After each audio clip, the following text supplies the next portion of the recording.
Guys, gue yakin lu udah tahu banget cerita dan berita tentang korupsi dari Pertamina. Ini udah di mana-mana dibahas.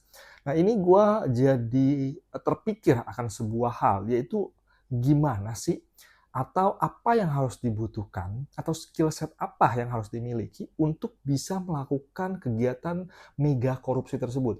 Nah, gue udah list down beberapa hal yang gue cari tahu dan gue temukan. Ini ada beberapa poin setidaknya inilah hal-hal yang mungkin bisa terjadi atau dilakukan yang dimiliki sehingga kegiatan korupsi ini bisa dilakukan. Yang pertama, ini yang gue temukan adalah untuk lu bisa melakukan sebuah korupsi yang besar apalagi, lu perlu punya namanya pendidikan yang cukup. Misalkan ambil kasus Pertamina ini nih. Lu tentu punya background pendidikan yang harus oke dong. Misalkan lu nggak oke lah, kurang. Lu pas nge-apply kerja aja udah ditolak pastinya. Nggak mungkin lu sempat ngapa-ngapain, lu nge-apply udah ditolak. Jadi poin pertama yang gue temukan, pendidikan lu harus sangat-sangat oke. Apalagi lu masuk ke perusahaan yang besar seperti Pertamina. Lulusan lokal, gue nggak tahu itu chance-nya besar nggak untuk bisa diterima. Kalau lulusan mungkin S2 dari luar negeri misalkan, itu mungkin lu punya kesempatan yang lebih besar untuk bisa masuk atau keterima bekerja di sana.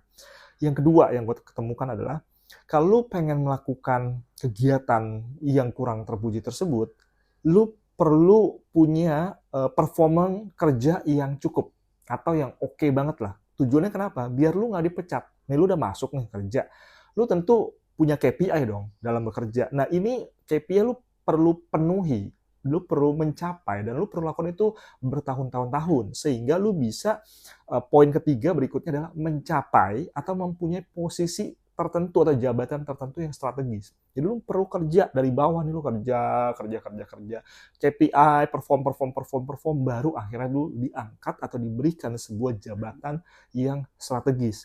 Itu poin ketiga, jabatan. Terus berikutnya yang gue cari tahu juga yang gue temukan adalah lu perlu punya pribadi yang menyenangkan. Setidaknya pandai dalam berkomunikasi. Ini biar networking lu, terus juga proses lobby melobi itu jadi lancar nih.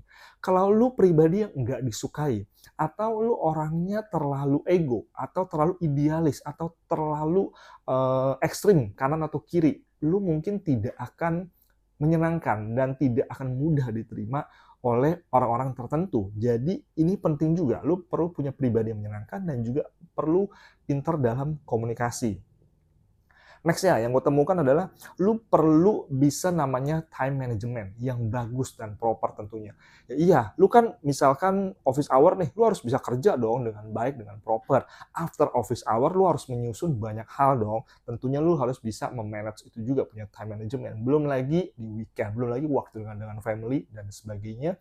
Ya lu perlu atur itu dong. Nah, gue yakin pasti punya skill set ini, punya time management yang bagus banget gitu.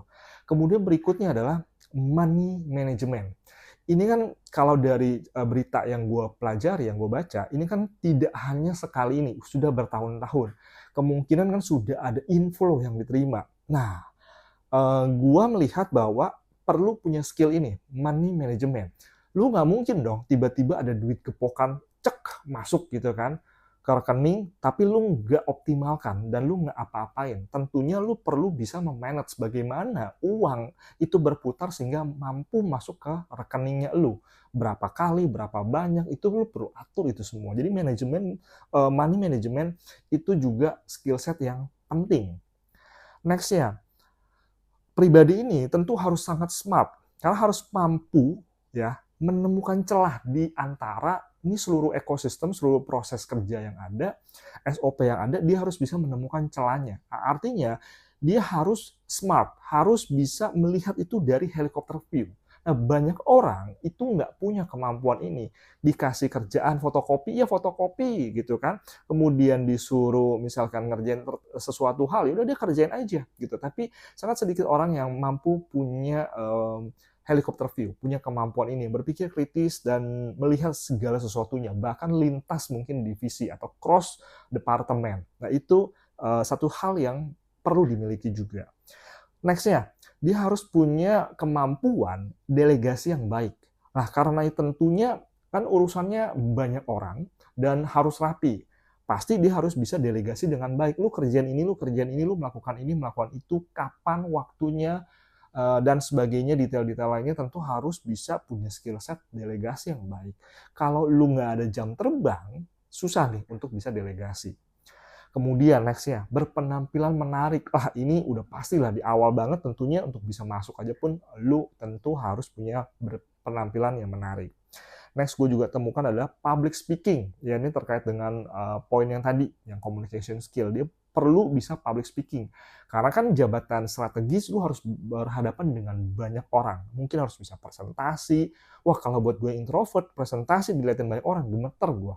Susah nih. Ini orang-orang tertentu yang punya skill set ini bagus banget karena dia punya public speaking gitu kan. Kemudian bahasa Inggris dia harus punya karena kan tentunya ini dokumen ada yang mungkin bahasa Inggris, mungkin ada transaksi antar negara, ada legalitas dokumen yang harus dibaca.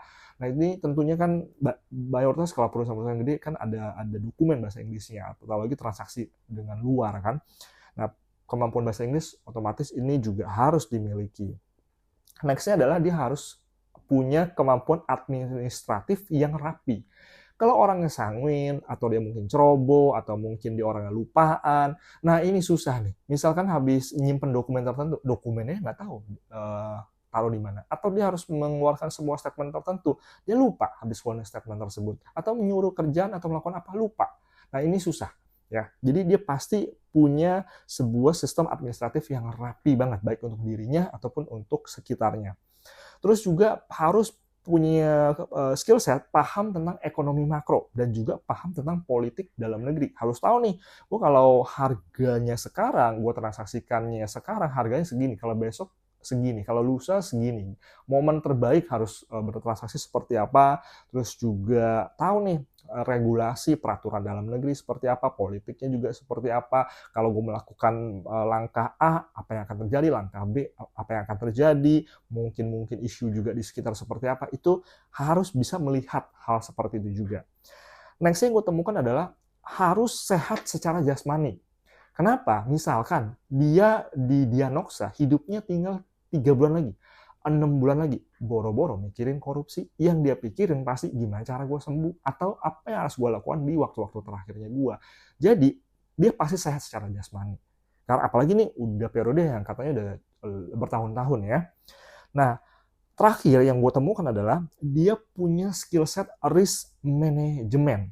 Jadi, dia pasti udah ngukur nih, setiap langkah dan tindakan itu punya risk apa. Bahkan mungkin di kondisi saat ini ketika tertangkap pun, mungkin aja sudah diperhitungkan dari awal, atau mungkin sudah masuk dalam resikonya yang diperhitungkan. Kalau misalkan tertangkap, antara resiko dengan benefit, itu balance nggak? Kalau lebih besar resikonya, ya mungkin dia akan takut, akan worry. Tapi kalau lebih besar reward-nya dibanding resikonya, itu mungkin sesuatu yang berani dihadapi. Jadi misalkan aja, mungkin juga proses saat ini yang terjadi itu sudah masuk dalam radar resiko yang diperhitungkan di awal. Ini kurang lebih beberapa poin yang gua simpulkan yang harus dimiliki, skill set yang harus dimiliki, atau posisi kondisi yang harus dimiliki untuk bisa melakukan hal yang mungkin kurang terpuji atau tidak terpuji ini. Dan terakhir gue juga menggarisbawahi hal ini nih. Ternyata untuk melakukan semua tindakan ini atau kegiatan korupsi ini tidak bisa dilakukan oleh kebanyakan orang. Atau rata-rata orang tidak mampu melakukan hal ini. Misalkan, lu apply deh coba masuk ke perusahaan besar seperti ini. Diterima nggak? Itu aja sudah mengeliminasi sebagian besar orang. Gua nih nge-apply, wah udah pasti banyak tuh, usia lah, ya kan, skill set lah, kompetensi lah mungkin nggak sesuai, dan lain-lain sebagainya. Susah tuh untuk masuk ke dalam. Udah masuk ke dalam pun, untuk bisa mencapai posisi strategis pun, itu lu harus berkompetisi dengan banyak orang. Artinya, gue menyimpulkan, ya, lu nih ditaruh di posisi itu, bisa nggak lu lakukan ini? Bisa nggak melakukan korupsi? Kalaupun lu bisa, berapa lama lu bisa bertahan sampai akhirnya ketahuan. Nah ini kan butuh banyak hal yang dilakukan. Jadi kesimpulan terakhir gue, untuk melakukan korupsi itu ternyata tidak bisa dilakukan oleh sembarangan orang, oleh kebanyakan orang. Mayoritas atau orang yang rata-rata tidak bisa melakukan ini. Ini hanya bisa dilakukan oleh mereka yang di atas rata-rata. punya skill set, kemampuan, pengetahuan, punya informasi, dan punya posisi. Itu pendapat gua. Apa pendapat lu? Atau mungkin dari list yang gua udah susun, ada yang lu mau kurangkan atau lu mau tambahkan? Ayo kita ngobrol.